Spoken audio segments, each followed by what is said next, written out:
9월 특별수배 집회 은혜 많이 받으셨습니까?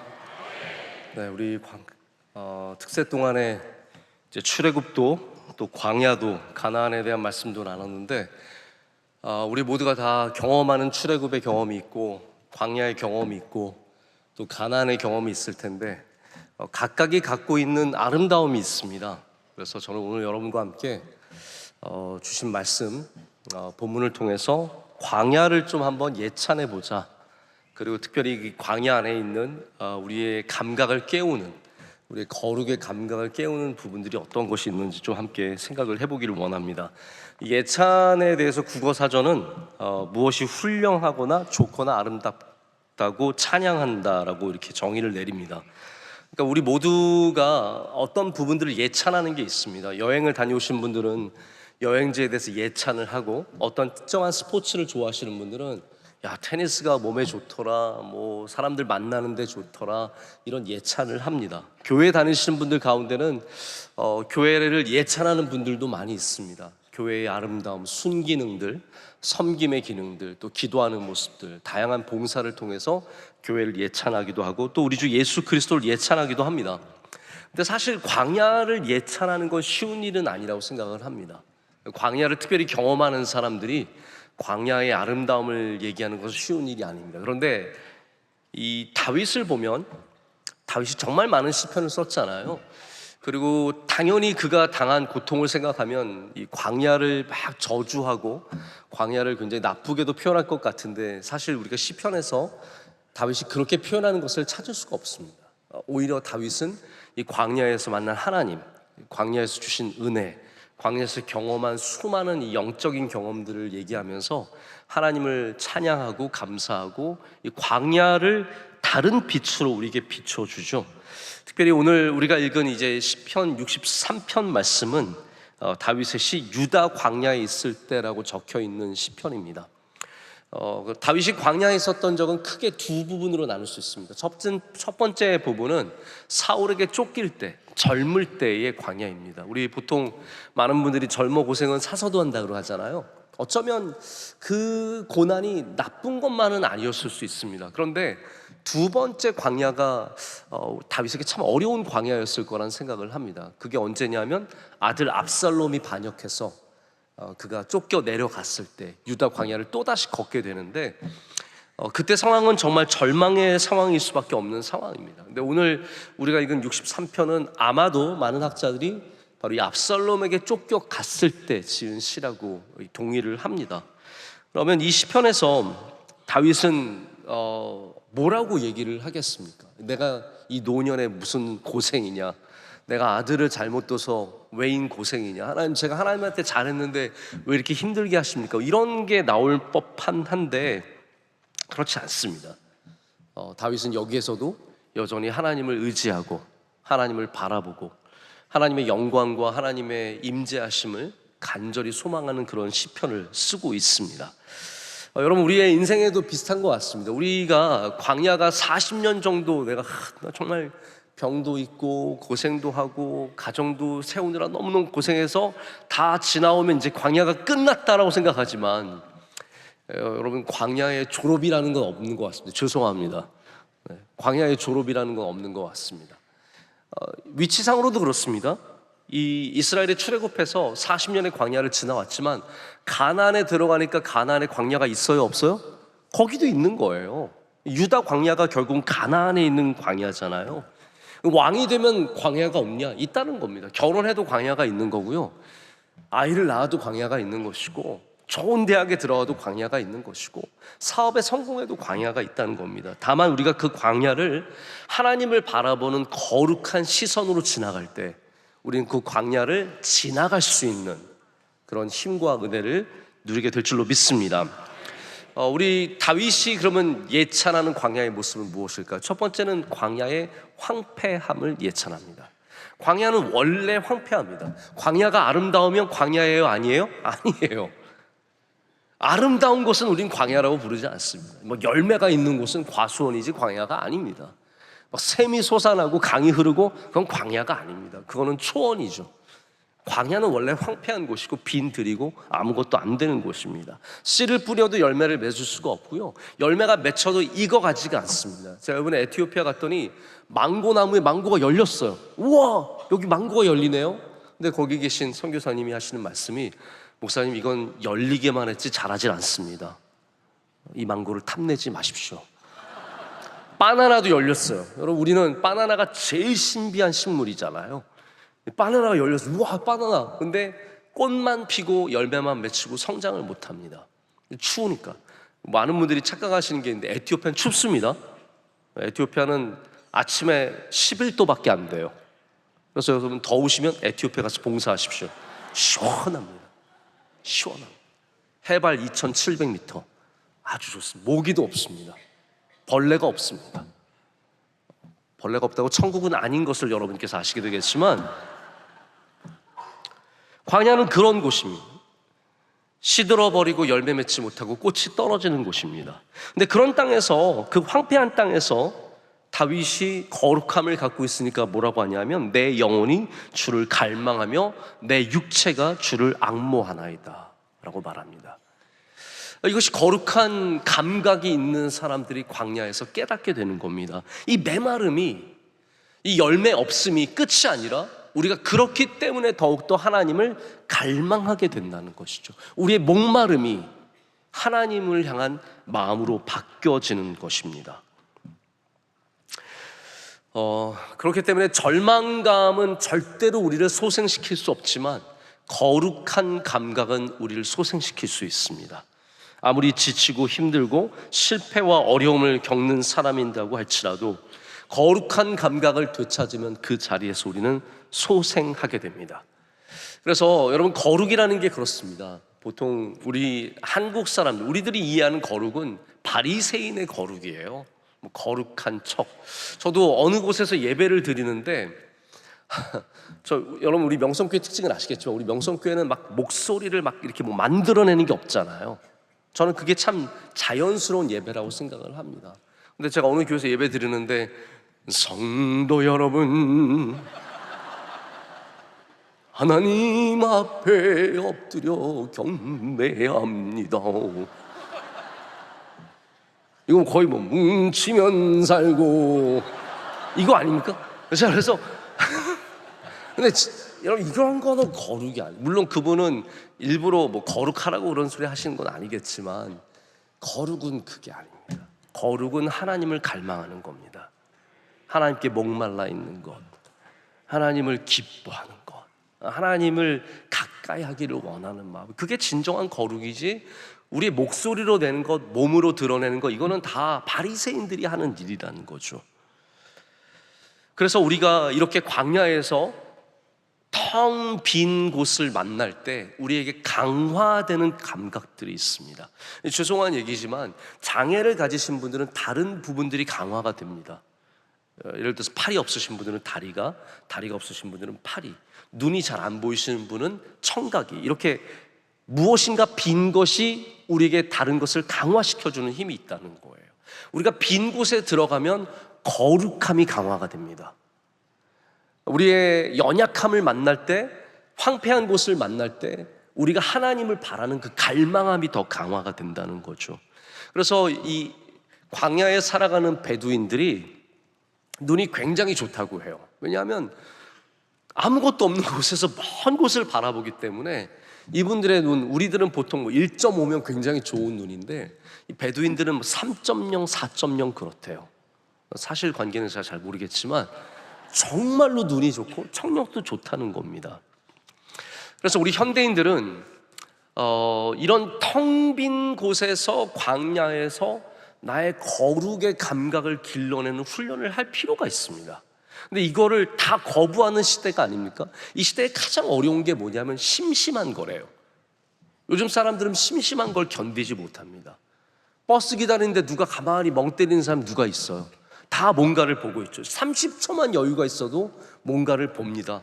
지금도 막 손이 들썩들썩 하시는 분들이 분명 계시고, 우리 갑자기 궁금하고 생각나고 보고 싶은 분들이 계실 거예요. 저도 명성교회에 와서 예배 드리는데 이렇게 들어와 보면 사실 핸드폰 하시는 분들 많아요. 뒤에 많이 계세요. 항상 계세요. 저는 100% 이해합니다. 용서하지 못할 뿐이지 이해는 100% 합니다. 이 시대가 무료함을, 심심함을 견딜 수 없어 하는 시대인데, 하버드 경영대학교의 아서 브룩스 교수가 뭐라고 얘기하냐면, 심심하고 무료할 때만 작동되는 우리 뇌가 있다는 거예요. 우리 뇌의 한 부분이 우리가 무료함의 시간을 보낼 때 작동이 되는데, 그때 작동할 때 뇌가 어떠한 질문을 하냐면 아주 제일 중요한 인생의 질문들을 한다는 거예요. 우리의 의미, 우리의 목적. 그래서 인생의 목적을 발견하려면 이 아무것도 없는 시간들을 지나가야 그 사람이 깊이가 있는 삶을 산다는 거예요. 그래서 다시 말하자면 뭔가에 늘 채워져 있는 사람들은 깊이 있는 삶을 살아가지 못하고 아주 피상적인 슈퍼피셜한 삶을 살 수밖에 없다는 얘기입니다. 여러분, 우리 인생에 왜 광야가 필요합니까? 거기가 비어 있거든요. 아무것도 할 게 없거든요. 내가 능력 있던 사람이 아무것도 할 수 없는 상황이 되고, 많은 일들을 하던 사람이 아무 일도 안 하는 상황 속에서 우리가 거기서 하나님을 만날 때 우리는 진정한 인생의 삶의 목적과 방향을 찾게 된다는 말입니다. 그래서 광야가 아무것도 없는 곳이지만 동시에 가장 많이 하나님의 능력을 체험하는 곳이기도 합니다. 여러분의 인생이 다 채워져 있으면요, 하나님의 능력을 경험하기가 참 어렵습니다. 하나님이 살아계신 분인지 역사하시는 분인지 도대체 경험할 데가 없어요. 그러나 인생이 비어 있어 보십시오. 돈도 없고 백도 없고 뭐 자녀도 없고 결혼도 안 했고 하는 것마다 안 되고, 그러면 여러분 그 빈 공간에서 하나님께서 많은 은혜를 주실 줄로 믿습니다. 출애굽기가 그런 사건들이 아닙니까? 이스라엘 백성들이 광야에 나아갔는데 뭐가 있었습니까? 아무것도 없었습니다. 바로 그곳에서 하나님께서 구름 기둥과 불 기둥으로 함께 해주시고, 만나를 주시고 메추라기를 주시고, 물이 없으니까 반석을 쳐서 물이 나오게 하시고, 이런 없는 곳에서 하나님이 계속해서 역사하시고 하나님의 영광과 임재하심을 드러낸 사건이 일어난 것이 광야라는 겁니다. 그것을 발견하고 그것을 바라보는 사람이 바로 거룩한 사람, 하나님을 갈망하는 사람입니다. 그래서 사람이 타락하면 절망감을 더욱더 느끼게 되고 절망의 감각들이 커지는 반면에, 사람이 거룩해지면 더욱더 은혜를 발견하는 시선을 갖게 됩니다. 그래서 여러분, 내가 하나님 앞에 그래도 좀 너무 우리 거룩이라는 삶을 생각해 봤을 때, 우리가 하나님 앞에 내가 살아가고 있다라고 하면 여러분께서 어디를 보든지 은혜를 발견할 수 있는 힘이 있습니다. 아, 여기도 은혜가 있네, 우리 하나님이 함께 해주시네. 그런데 하나님과 멀어지면 은혜를 발견하지 못해요. 늘 불평할 것밖에 없죠. 그래서 이스라엘 사람들이 광야에서 계속 불평하는 것은 하나님의 기적은 있었지만 그들이 거룩하지 못했기 때문입니다. 거룩하지 않으니까 끊임없이 불평하고 불만하고, 그러다가 스스로 광야를 빠져나가지 못하는 신세가 되지 않습니까? 그러나 은혜를 발견하는 사람은 광야를 빠져나갈 수 있는 거예요. 다윗이 오늘 그래서 하나님의 헤세드, 인자하심을 찬양합니다. 이게 광야에 어울리는 찬양이 아니잖아요. 광야에서 하나님의 인자하심을 찬양합니다. 잘 안 어울리지만 다윗은, 왜냐하면 거룩한 하나님을 향한 갈망함이 있기 때문에 그것을 발견할 수 있는 것이 있는 겁니다. 3절 말씀에 이렇게 쓰고 있습니다. 주의 인자하심이 생명보다 나음으로 내 입술이 주를 찬양할 것이라. 헤세드예요. 인자하심, 은혜, 사랑, 히브리어는 다 헤세드입니다. 하나님의 헤세드를 발견하고 그것 속에서 다윗이 힘을 얻습니다. 원래 다윗은 예루살렘에서 예배하던 사람입니다. 거기에 성소가 있었습니다. 원래 성소는 실로에 있었다가 이제 그게 사라지고 언약궤가 블레셋으로 갔다 돌아오는 과정 속에서 여부스 사람 오르난의 타작마당을 다윗이 사서 거기에 하나님의 장막을 세웁니다. 하나님께서 다윗이 드린 예배를 제일 기뻐하셨어요. 그 다윗이 그 성소에 들어가서 하나님을 만났던 경험이 2절에 적혀 있습니다. 내가 주의 권능과 영광을 보기 위하여 이와 같이 성소에서 주를 바라보았나이다. 이게 과거형입니다. 내가 그랬었다는 거예요. 근데 지금은 무슨 말입니까? 이 광야가 다윗에게 성소가 된 거예요. 이게 거룩한 사람이 갖고 있는 그 거룩의 감각이 만들어내는 변화입니다. 누군가에겐 광야이겠지만 거룩한 사람엔 그것이 성소가 될 수 있는 겁니다. 하나님이 임재하시는, 하나님이 역사하시는, 그리고 그 성소에서 하나님의 권능과 위엄을 똑같이 경험한다는 말이죠. 여러분, 그런 사람들이 광야를 이겨내는 힘을 얻게 되는 겁니다. 여호수아는 다른 모든 사람들과 함께 가데스 바네아에서 정탐을 떠났습니다. 근데 다른 사람들은 다 이 광야에 압도당해서 절망감과 가장 부정적인 생각들로 가득 채워지는 겁니다. 이 거룩하지 못한 거예요. 그래서 가서 보니까 가나안 사람들이 너무 커 보이고, 우리는 메뚜기 같아 보이고 꼴뚜기 같아 보이고, 저들은 너무 거대해 보이니까 절대로 우리가 그 땅을 차지하지 못할 거라고 했습니다. 그러나 여호수아와 갈렙은 거룩한 하나님의 백성들이었기 때문에 그곳에 가서 눌리지 않았습니다. 성소에서 하나님을 바라보듯이 하나님의 말씀을 신뢰하고 하나님의 말씀을 의지하고 나아가니까 우리가 넉넉히 이기리라, 할렐루야, 이기리라는 마음으로 바라보게 되지 않습니까? 여러분, 우리가 무엇을 갈망하느냐에 따라서 무엇을 보게 되느냐가 결정됩니다. 하나님을 갈망하면 우리는 거룩한 감각을 갖게 되고, 그 거룩한 감각이 광야에서 넉넉히 이기고 나갈 수 있는 힘을 주게 될 줄로 믿습니다. 다윗이 두 번째로 예찬하는 광야의 모습은 하나님의 위대하심입니다. 광야는 하나님의 위대하심이 드러나는 곳이라는 거죠. 그리고 그와 동시에 우리의 연약함을 발견하게 됩니다. 하나님의 위대함을 보게 되는 사람들은 그 거룩한 시선으로 나의 연약함을, 나를 낮추는 겸손함을 갖게 됩니다. 요즘 강릉시가 가뭄이 굉장히 심해서 돈 내고 쓰는 숙박시설들도 물을 충분히 주지 못한다는 얘기를 들은 적이 있습니다. 여러분, 가뭄은 결국은 땅을 마르게 하고, 가뭄은 결국은 광야를 만들어냅니다. 근데 가뭄이 또한 동시에 주는 능력이 뭐냐 하면 그 밑바닥에 가라앉아 있던 것을 우리에게 드러내는 곳에 있습니다. 2007년에 미국에서 두 번째로 큰 호수인데, 플로리다에 있는 오키초비라고 하는 옛 미국 원주민 이름을 딴 오키초비라고 하는 호수가 가뭄 때문에 밑바닥이 드러났습니다. 얼마나 가뭄이 길었는지 그 큰 호수가 바닥이 드러났어요. 근데 그 바닥이 드러나면서 놀라운 보물들을 발견했어요.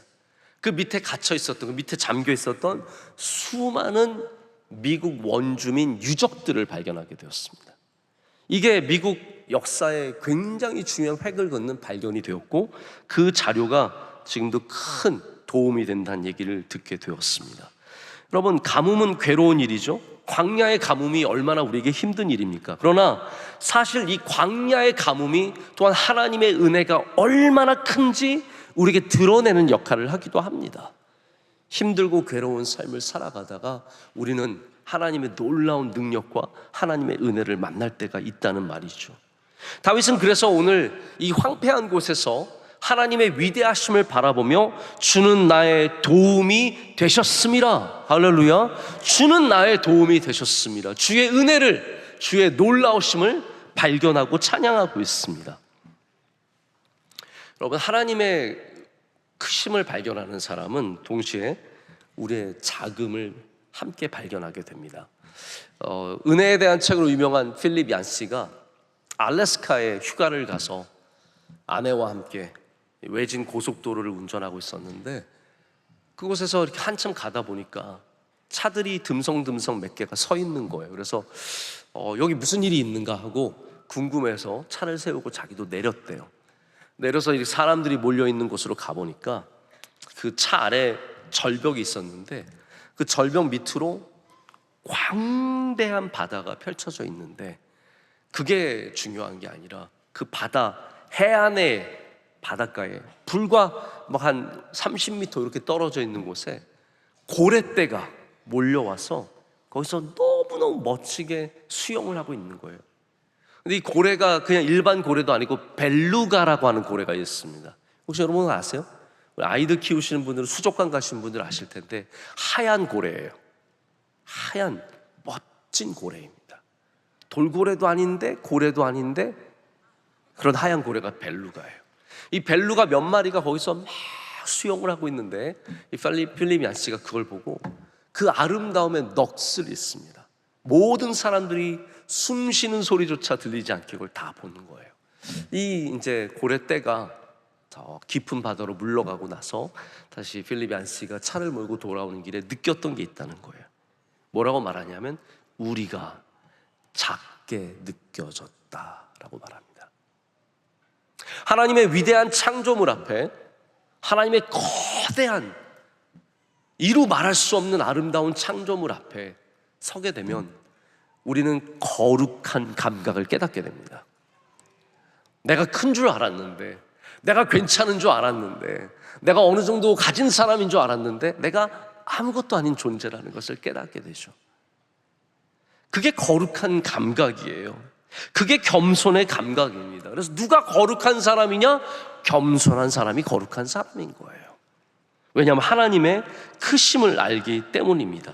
지금 다윗은 바로 그런 하나님의 위대함과 나의 작음을 예찬하고 있는 겁니다. 하나님께서 다윗을 그 나이 먹은 그때에도 다시 광야로 불러내셔서 다윗의 연약함을 드러내게 하시고 하나님의 크심과 하나님의 도우심을 찬양하게 만드시는 겁니다. 그래서 여러분, 광야의 목적이 바로 우리를 낮추는 일이라는 걸 잊어서는 안 됩니다. 우리 광야의 이야기가 너무너무 많지만 여러분이 보시기에 성경에서 광야를 제일 잘 아는 사람이 누굴 거라고 생각하십니까? 다윗도 많이 알겠죠? 근데 제가 볼 때는 모세예요. 모세가 광야를 제일 오래 경험했고요, 제일 자세하게 경험했고 제일 강렬하게 경험을 했습니다. 40년 동안 이스라엘 민족을 이끌면서 모세가 광야에서 산전수전 다 겪고 하나님의 수많은 기적과 이사도 보게 되고 많은 사람들의 멸망도 보았습니다. 자기 스스로도 때로는 바위를 쳐서 물을 내지만 하나님을 신뢰하지 못해서 몇 번이나 바위를 쳐서 하나님 앞에 죄를 짓기도 하고 다양한 경험을, 만나 매출하기 말할 것 없이 다양한 경험을 합니다. 근데 그가 40년 동안 광야를 경험한 다음에 내린 정의가 있어요. 왜 우리가 광야를 지나가는가?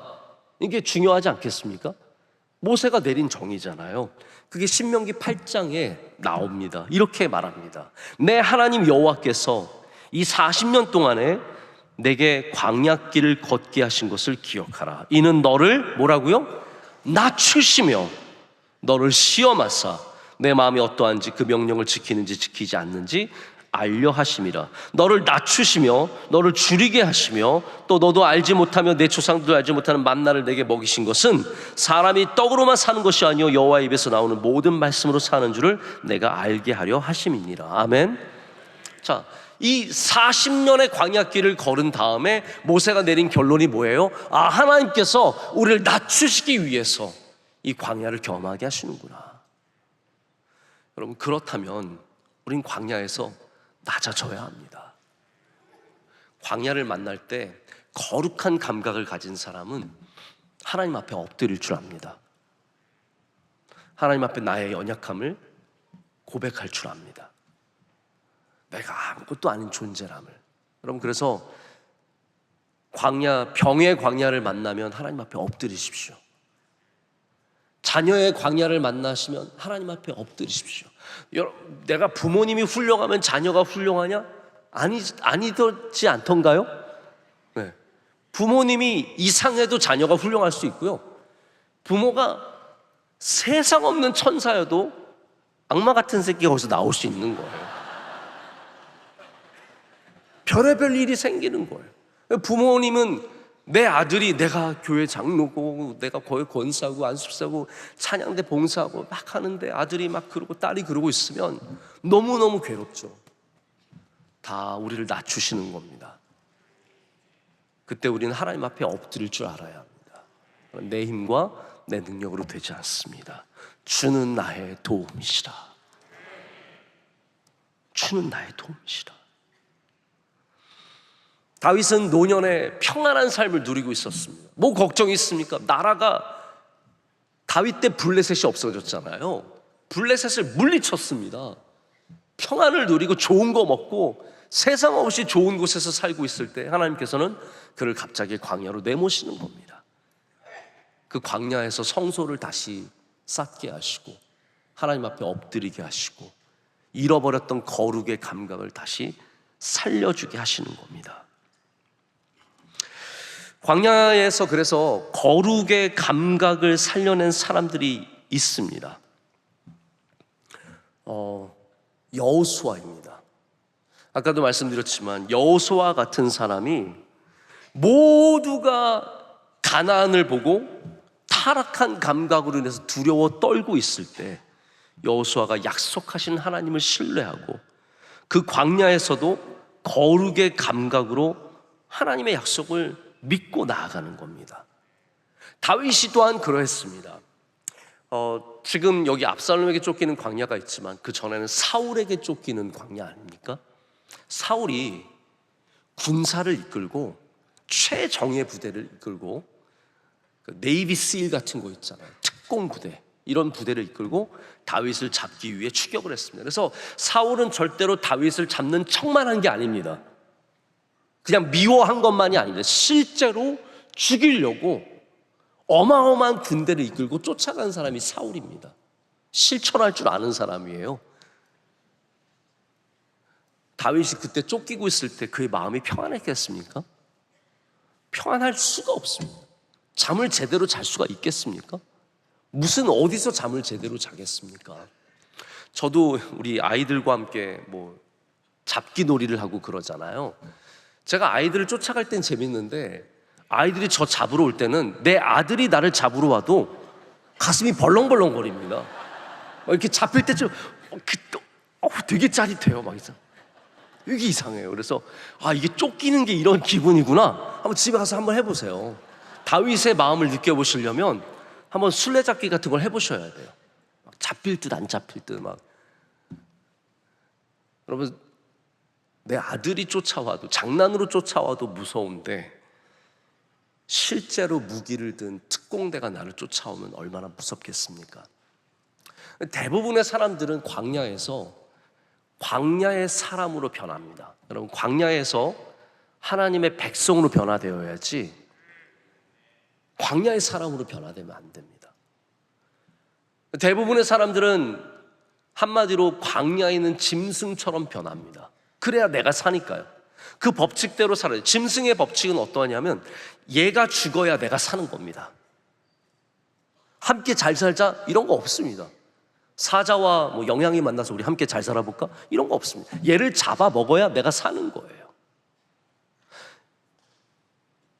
근데 동굴에서 사울이 용변을 보러 들어왔을 때 다윗이 만약에 거룩의 감각을 잃어버리고 짐승의 감각으로 그때 서 있었으면 어떻게 했겠습니까? 당연히 사울을 죽여야죠. 사울을 죽여야 내가 사니까요. 근데 이 굴 안에서, 이 광야에서, 굴은 어떻게 보면 광야의 엑기스예요. 광야의 본질이 거기 안에 다 있어요. 어두움과 아무것도 없음과 그냥 조용히 얘만 죽이면 끝나는 겁니다. 그러나 다윗의 정말 아름다운 모습은 바로 그곳에서 거룩의 감각을 잃어버리지 않았다는 거예요. 잘 보이지 않는 곳에서도 거룩의 감각이 살아있었다는 겁니다. 남들이 보지 않아도 여전히 거룩의 감각이 있었다는 거죠. 그래서 내가 하나님이 기름 부으신 자를 어찌 헤아리요 하면서 사울을 죽이지 않았던 겁니다. 굉장히 쉽게 해결할 수 있는 문제를 거룩한 감각으로 인해서 어렵게 해결했지만 그 거룩의 감각이 다윗이 승리하는 감각이 되는 겁니다. 자, 여러분들도 삶의 여러 자리에서 감각이 필요할 때가 있을 겁니다. 여러분, 감각 굉장히 중요합니다. 건축을 해도 감각 있는 사람이 다릅니다. 인테리어를 해도 감각 있는 사람이 다르고요, 노래를 해도 감각 있는 사람이 노래하면 다릅니다. 뭔가가 좀 달라요, 확실히. 말씀을 전해도 감각 있는 사람이 하는 게 좀 다르더라. 다 달라요. 여러분이 삶의 현장에서 내 사업, 하나님이 사업을 어떻게 할까요? 우리 가정을 어떻게 할까요? 앞으로 우리가 어떻게 살아갈까요? 그 자리에서 너무 머리를 쓰려고 하지 마시고요, 거룩의 감각을 되찾으시길 축복합니다. 거룩의 감각을 되찾을 때 여러분께서 그 광야를 빠져나올 수 있는 지혜와 능력을 얻게 되는 거예요. 그래서 광야에서 거룩의 감각을 잃어버리지 않은 여호수아와 같은 사람, 다윗과 같은 사람, 예수님도 광야에서 시험 당하셨잖아요. 40일 금식하고 나서 사탄이 예수님을 시험합니다. 먹을 것으로, 명예로, 능력으로 시험하죠. 근데 하나님께서 광야의 감각으로 그를 대하시는 것이 아니라 거룩함으로 그를 대하십니다. 하나님의 말씀으로 모든 시험마다 이겨내시고 광야를 빠져나가시는 거예요. 여러분에게도 그 광야에서 거룩한 감각으로 빠져나가는 은혜가 있으셔야 합니다. 세상 사람과 똑같이 짐승의 감각으로 광야를 빠져나가지 마시고 우리는 거룩의 감각으로 이곳을 지나가야 합니다. 이 거룩의 감각을 가진 사람들의 공통점이 그래서 광야에 주저앉지 않았다는 사실입니다. 광야를 빠져나가는 지도가 있어요. 어떻게 광야를 빠져나갈 것인가? 하나님의 거룩한 백성이 되라 해요. 그게 GPS고 그게 나침반입니다. 방금 말씀드린 여호수아가, 다윗이, 바울이, 예수님께서 다 보여주시는 겁니다. 여러분, 우리가 광야를 두려워하고 미워하기만 하면, 광야를 거부하기만 하면 우리는 광야를 예찬할 수 없습니다. 저는 여러분들이 오늘 이 예배를 통해서 광야를 찬양할 수 있는 믿음을 꼭 가지셨으면 좋겠습니다. 다윗처럼 내가 지금 광야에 있지만, 내가 서 있는 자리가 광야지만 여기서 성소에서 하나님의 권능과 위엄을 만나는 것을 찬양하시고 하나님의 도우심을 찬양하시고 여러분 안에 있는 이 거룩의 감각 되찾으실 때 하나님을 갈망하고 목말라하고 하나님 앞에 내가 나를 낮추고 하나님을 귀하게 여기는 그 거룩의 감각을 되찾으시면 반드시 여러분은 하나님의 헤세드, 하나님의 은혜, 하나님의 인자심, 하나님의 도움의 손길을 만나게 될 줄로 믿습니다. 말씀을 이제 제가 맺으려고 합니다. 오늘 조금 예배가 일찍 시작이 되어서 좀 더 해야겠네요, 설교를. 네. 이렇게 일찍 보내드려서는 안 될 것 같은데, 네, 속상하지만 네, 말씀을 맺도록 하겠습니다.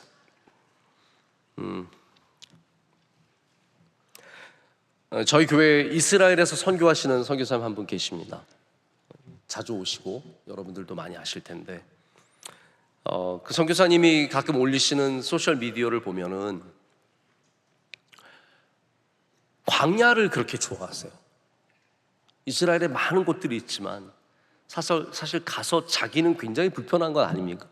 근데 선교사님 늘 텐트 가지고 SUV, 오프로드 가는 그러한 차를 가지시고 광야로 가서 식구들과 함께 또 청년들과 함께 광야에서 시간을 많이 보내시고 그걸 너무너무 좋아하세요. 광야를 찬양을 참 많이 하세요. 광야에서 하기 제일 좋아하는 게 뭐냐면, 그분이 말씀하기 제일 좋은 게 뭐냐, 광야에서 라면 먹을 때가 제일 좋대요. 광야에서 라면을 끓여가지고 먹을 때 그렇게 좋을 수가 없다는 거예요. 근데 제가 그 이야기뿐만 아니라 제가 선교지를 다니면서 느끼는 게, 선교지에서 여러분 제일 반가운 게 뭔지 아세요? 라면이에요. 한국에서 온 분이 반가운 게 아니라 한국에서는 라면이 반가운 거예요. 제가 이번에도 에티오피아 갈 때 짐이 별로 없는데 일부러 짐 안에 라면을 가득 채워서 갔어요. 큰 트렁크를 가져왔어요. 일부러 꽉꽉 채워가지고 라면 풀어드렸더니 너무너무 좋아하시는 거예요. 이분들도 제가 온다고 제 숙소에 저를 가장 극진히 대접하기 위해서 뭘 하시냐면 라면을 4봉지나 갖다 놓으셨어요. 제가 차마 그 라면을 먹을 수 없더라고요.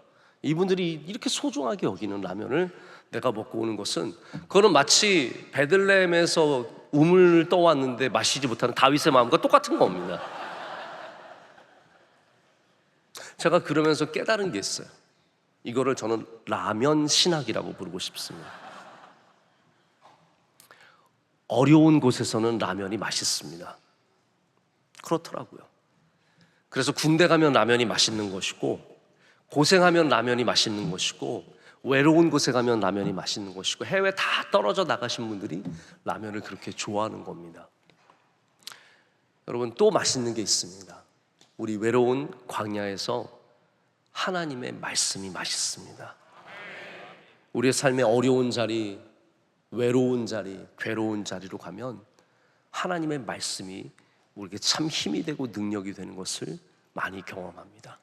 하나님의 말씀이 우리를 거룩하게 합니다. 바라기는 여러분의 광야 같은 삶 속에서 하나님의 말씀을 꼭 붙잡으시길 축복합니다.